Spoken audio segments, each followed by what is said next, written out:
Aujourd'hui, ces populations, elles sont enclavées. Elles le disent elles-mêmes, elles disent qu'elles sont dans une prison à ciel ouvert.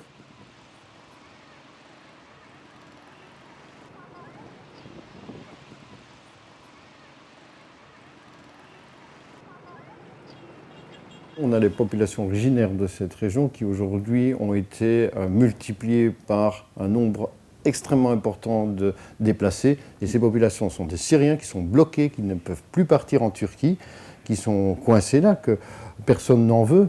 Donc c'est des populations qui sont complètement coincées et qui aujourd'hui n'ont pas le choix que de s'installer dans des camps qui viennent surpeupler dans une zone très réduite en termes de kilomètres carrés.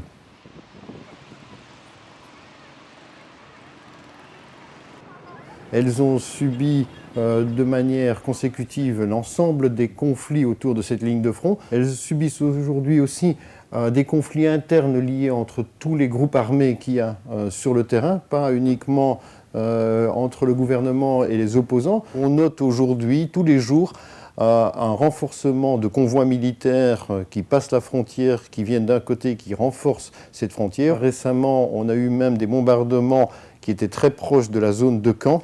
On va être face très rapidement à deux problèmes majeurs. Le premier, c'est l'hiver qui va arriver, avec des conditions hivernales qui peuvent être très dures et très difficiles dans cette région-là, avec des tentes qui commencent à être vieilles, des gens qui sont là depuis plusieurs années, et d'autre part, on est face à un risque très important de l'offensive. Donc on doit se préparer à ça, se préparer à un hiver et préparer une capacité MSF de répondre médicalement un support aux hôpitaux en trauma.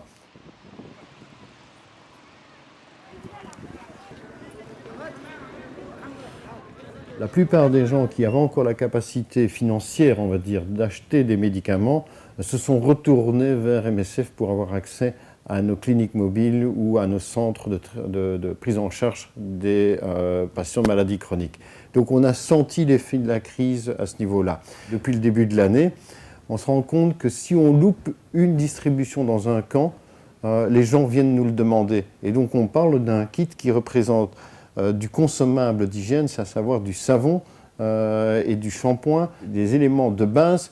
Et si on part du principe que les populations, pour avoir raté une distribution une fois par mois, viennent nous le réclamer, c'est vraiment que c'est des populations qui n'ont plus les moyens de s'acheter du savon. Aujourd'hui, notre action de distribution est en lien avec toute une série de risques sanitaires. C'est lié au Covid, c'est lié au climat. Et donc, évidemment, on a renforcé notre action, que ce soit de distribution de produits d'hygiène ou que ce soit du renforcement de la qualité des shelters, pour évidemment éviter d'avoir un impact encore plus massif sur les conditions de vie et les maladies durant l'hiver.